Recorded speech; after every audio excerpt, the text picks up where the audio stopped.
Halo, kembali lagi dengan channel Fatullah Yarkasi Channel, Spreading Challenging Winning. Fatullah Yarkasi Channel,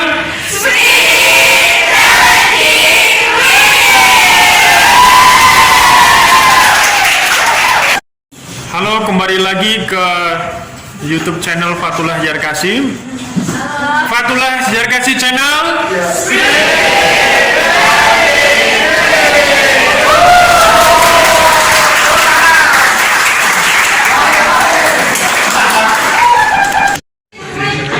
Halo semuanya, selamat pagi. Kembali lagi bertemu dengan Fatullah Yarkasi Channel. Fatullah Yarkasi Channel.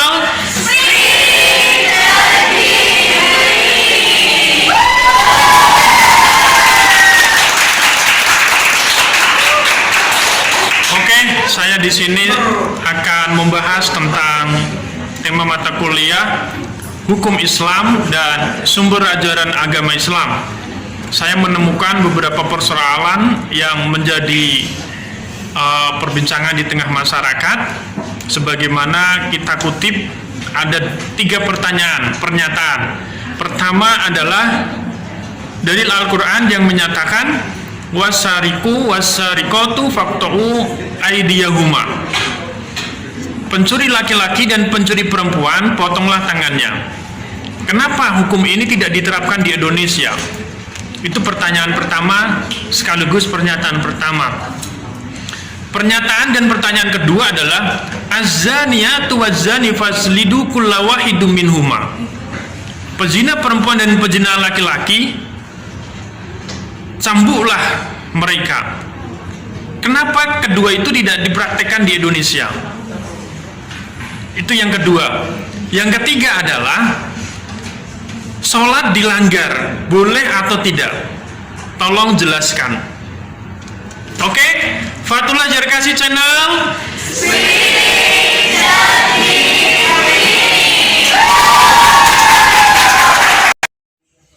Halo, assalamualaikum warahmatullahi wabarakatuh. Selamat pagi, kembali lagi bertemu di YouTube channel Fatullah Yarkasi, Spreading Challenging Winning. Oke. Di sini saya ingin menyampaikan hal tentang Islam dan hukum, atau dibalik hukum dan Islam. Nah, kemarin ada banyak tema yang sudah kita bahas. Tuhan yang Maha Esa dan ketuhanan, ya, manusia perspektif Islam, inklusi kesadaran pajak, dan masih banyak lagi. Tapi saudara bisa lihat di tayangan YouTube sebelumnya. Nah, di sini hukum dan Islam, ya.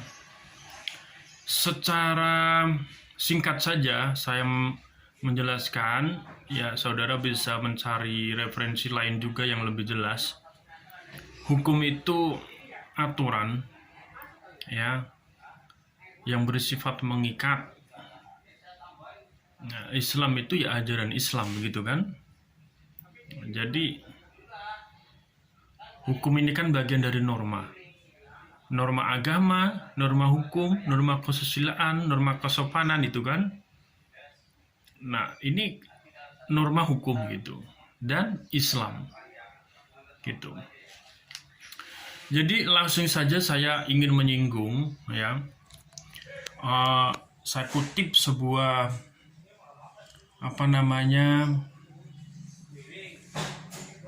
pernyataan, dalil atau nas yang mungkin telah membuat kita cukup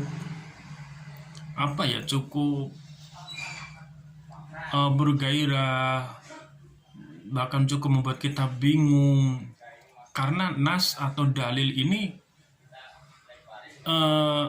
punya persamaan dan perbedaan. Ya, pertama, ada dalil dari Al-Quran berbunyi Bismillahirrahmanirrahim, Qul ja'al haqqu wa zahaqal batil, innal batila kana zahuqa. Ini Al-Quran. Ayat berapa, surat apa, tolong dicari sendiri dan baca tafsirnya sendiri, terjemahnya sendiri. Nanti saya cobain jelaskan juga tafsirnya juga, tapi bisa cari sendiri lebih lanjut saudara. Qul ja'al haqqu wa zahaqal batil innal batila kana zahuqa. Katakanlah wahai Muhammad, ja'al haqqu, telah datang kebenaran, ya, yang telah mengalahkan kebatilan, wa zahaqal batil. Innal batila, sesungguhnya kejahatan, kebatilan, kana zahuqa, pasti akan terkalahkan. Begitu artinya kurang lebih. Ayat berapa, surat apa, tolong dicarikan sendiri. Tapi beberapa waktu yang lalu mungkin saudara sudah dibingungkan juga dengan pernyataan semacam ini. Ini hadis, kalau mereka yang mengatakan, katanya dari sahabat Ali, al-batilu bin nidamin yaglibul haq. Itu al-batilu bin nubin yaglibul haq. Kurang lebih kebatilan yang terorganisir akan mengalahkan dengan kebenaran. Ya. Al-batilu bin nidamin, kejahatan yang terorganisir akan mengalahkan kebenaran atau hak tadi. Nah, kira-kira gimana pendapat saudara nih dari pernyataan pertama dan pernyataan kedua? Kalau pernyataan pertama, kebenaran itu pasti menang, ya. Tapi kalau pernyataan kedua, ternyata al-haq, kebenaran itu bisa dikalahkan oleh kebatilan, dimana kalau kebatilan itu terorganisir gitu. Nah, ini kan sepertinya ada kontradiksi nih dari dua ayat ini. Satu pertama tadi dari Al-Quran, dua ini dari hadis. Konon dari sahabat Ali. Nah, gimana nih? Ya. Artinya apa? Saya coba jelaskan. Pernyataan pertama, qul ja'al haqqu, ini adalah hakikat dan makrifat. Memang benar, kebenaran itu pasti akan menang. Ya. Di dunia ini kebenaran pasti akan menang. Meskipun kita diam saja, ya, pasti kebenaran akan menang. Atau sekalipun kita berbuat jahat, ya, semua kita berbuat jahat, pasti kebenaran akan menang. Karena ini adalah hukum alam. Ya. Ini adalah tingkatan hakikat dan ma'rifat. Dan yang kedua tadi adalah tingkatan syariat, thariqat. Proses. Memang harus adanya organisir. Kalau nggak ada organisir ya memang kalah. Tapi itu masih di tingkat syariat dan thariqat. Ya. Jadi memang kita harus belajar berorganisasi, belajar sistematika, begitu kan, kayak kuliah begitu. Nah, itu syariat thariqat. Yang paling benar gimana? Ya dua-duanya dijalankan. Sistematikanya dijalankan, metodenya dijalankan, organisasinya dijalankan, ya. Dan nanti kita pasti akan ketemu, kebenaran akan menang, begitu. Ya, jangan hanya melihat yang kedua saja. Jangan hanya melihat yang pertama saja. Dua-duanya dilihat, digabungkan, dikolaborasikan, begitu. Ya, qul ja'al haqqu wa zahaqal batil innal batila kana zahuqa. Al-batilu binidamin yaglibul haqq. Itu. Kedua pernyataan itu harus digabungkan, harus disinkronkan gitu. Nah, ini yang A. Yang B. Ya, saya mau menjelaskan pernyataan B tadi A. Pertama, Ini mengenai hukum dan Islam ya, bukan hukum Islam. Ya, ini ulangi lagi sambungan. Ini mengenai hukum dan Islam, bukan hukum Islam. Beda. Hukum Islam dan hukum Islam dan hukum dan Islam beda. Ini yang B nih sekarang nih. Wassariqu wassariqatu faqta'u aydiyahuma. Ada nas dalam Al-Quran seperti itu. Ayat apa, surat berapa, ayat berapa, cari sendiri. Ya. Artinya, laki-laki pencuri dan perempuan pencuri, potonglah kedua tangannya. Ada lagi ayat atau nas dalam Al-Quran. Az-zaniyatu waz-zani fajlidu kulla wahidin minhuma. Pezina perempuan dan pezina laki-laki, fajlidu, cambuklah, deralah setiap dari mereka 10 gitu kan. Nah, itu juga ada dalam ayat Al-Quran. Cari sendiri ayat apa, surat apa, ayat berapa. Nah, ini kalau di Indonesia gimana kelanjutan dari potongan ayat Al-Quran ini? Sedangkan di Indonesia adalah mayoritas agama Islam. Kenapa kalau ada pencuri, penjambret, pencopet, pembegal, ya kan, bahkan koruptor yang kelas kakap itu tidak ada potongan tangan, tidak ada potongan organ tangan gitu kan? Dibiarkan saja di kantor polisi, dihukum, dikurung gitu, ya. Bahkan malah kalau hukumannya malah ringan-ringan, gimana itu? Ini menjadi koreksi kita bersama. Gimana ini prosesnya, ya? Jadi kita hidup di negara demokrasi, kita hidup di negara hukum, kita hidup di negara berideologi Pancasila, kita hidup di negara di antara dua benua, dua samudera, ya, yang memiliki banyak kekayaan, ya, suku, ras, warna kulit, bahasa, agama, dan seterusnya. Ini menjadi alasan kenapa ketika ada hukum atau nas di dalam Al-Quran seperti itu tidak diberlakukan secara langsung. Ini saya jawab langsung ya. Jadi sudah memasuki melalui proses yang cukup panjang.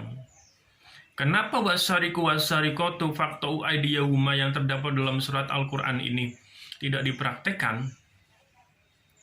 Kenyataannya nggak ada organ dipotong kedua tangannya gitu kan. Mungkin di Arab Saudi atau di Aceh begitu mungkin ada, tapi saya kurang begitu paham juga. Kalau ada orang jambret, copet, begal, korupsi, ya paling dikurung aja gitu, atau ditebus lepas gitu kan. Bagaimana itu? Ya, Al-Quran mengajarkan seperti itu dan Indonesia sudah mempraktikannya. Contohnya apa? Faqta'u, potonglah.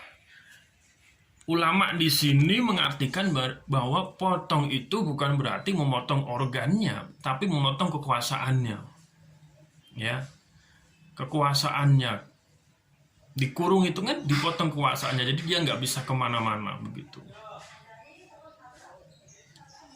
Kalau ada orang mencuri, penjambret, pencopet, koruptor, dikurung di penjara. Nah, yang masih menjadi persoalan di Indonesia adalah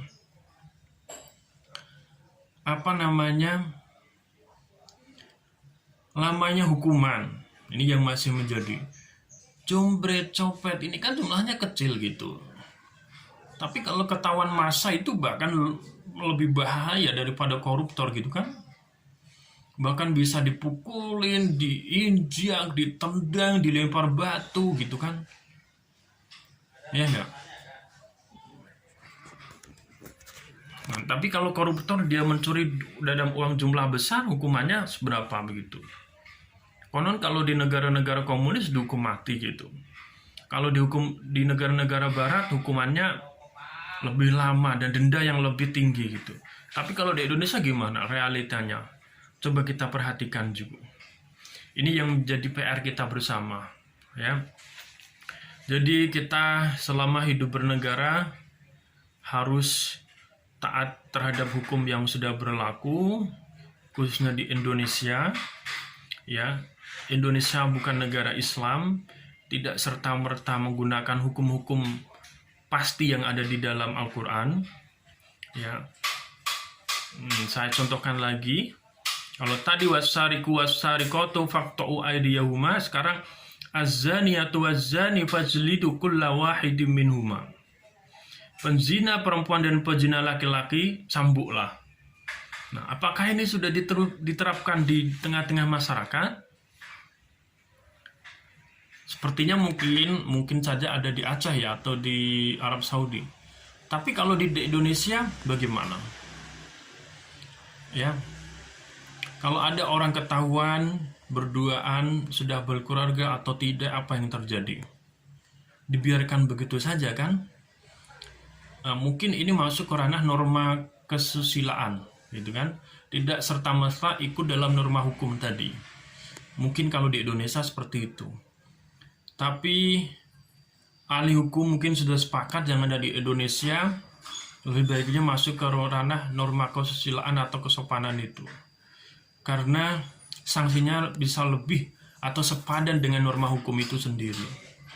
Ya, coba kalau pencuri laki-laki dan pencuri perempuan tangannya dipotong semuanya, ya kan? Sedangkan kondisi Indonesia seperti ini, ya, tangannya dipotong semua, habis mencuri terus dia mau bekerja lagi, otomatis produksinya menurun, kreativitasnya menurun. Misalnya ada tukang gojek gitu, tetap ngojek habis dipotong tangannya, nah tangannya nggak bisa maksimal gitu kan. Nah, kalau dihitung secara keseluruhan, pendapatan negara pasti akan berkurang. Ya, Indonesia negaranya seperti ini, kalau ada hukum kedua tangan ya begitu gimana? Habis lagi negara kita, bisa negara miskin nanti kan? Nah, itu juga dilihat dari aspek itu juga. Gitu. Jadi, hukum serta-merta yang ada di Al-Quran melalui proses yang panjang. Kalau yang sudah kita bicara di dalam kelas itu, Al-Quran, hadis, istihad gitu, istimewa ulama, ada kias, istihad, kias, terus masalah mursalah gitu, masalah mursalah dan seterusnya itu. Jadi musyawarah ulama juga perlu di sini. Ati'ullaha wa ati'ur rasul wa ulil amri minkum. Al-Qur'annya seperti itu. Taat Allah, taat Rasul, taat ulil amri. Ya. Az-zaniyatu waz-zani fajlidu kulla wahidin minhuma gitu. Gimana tadi kelanjutannya? Kalau ada orang zina langsung dicambuk semuanya. Tapi kenyataannya gimana, ya kan? Tapi bahaya juga meskipun ini tidak diterapkan jilid. Kalau ada seorang istri atau suami berselingkuh, berduaan di kamar, ketahuan istrinya, ketahuan suaminya, bahaya, ini bisa main bacok-bacokan. Bukan cuman dijilid gitu kan, dicambuk atau dihukum lemparin batu gitu sampai mati, bukan ya kan, bisa terjadi nih bacok-bacokan langsung mati gitu. Ini norma kesusilaan yang di tengah masyarakat ada yang seperti itu. Tapi ada yang bisa diselesaikan secara kekeluargaan, ada yang suaminya ketahuan selingkuh dibiarin aja, nggak ditangkap polisi karena nggak ada pihak yang melapor. Tapi kalau ada pihak yang melaporkan, ya suami atau istri tadi bisa dituntut, dipidana, begitu kan? Kalau ada suami istri selingkuh di kamar atau di hotel, kalau nggak ada pihak yang melaporkan, ya bebas aja. Itu kan hukum sekarang yang berlaku di Indonesia. Tapi kalau ada pihak yang melaporkan, ya kena pidana gitu. Nah, itu kesepakatan kita, para pakar hukum yang membuat undang-undang, dan undang-undang ini bisa berubah kalau memang sepakat gitu. Kalau mau dirubah bisa, potong tangan bisa, tapi harus melalui proses resmi tadi, legal di DPR gitu kan, dan seterusnya itu. Ya, jadi Indonesia adalah negara hukum. Ya, Indonesia adalah negara yang berideologi Pancasila. Ya, jadi di dunia ini ada ideologi, country, dan religi. Ini harus kita pahami. Tidak hanya dipengaruhi oleh ideologi saja, tapi juga religi. Tapi juga dipengaruhi oleh country, negara, ideologi, dan agama. Ideologi, religi, dan country. Oke, terima kasih semuanya atas perhatiannya. Assalamualaikum warahmatullahi wabarakatuh.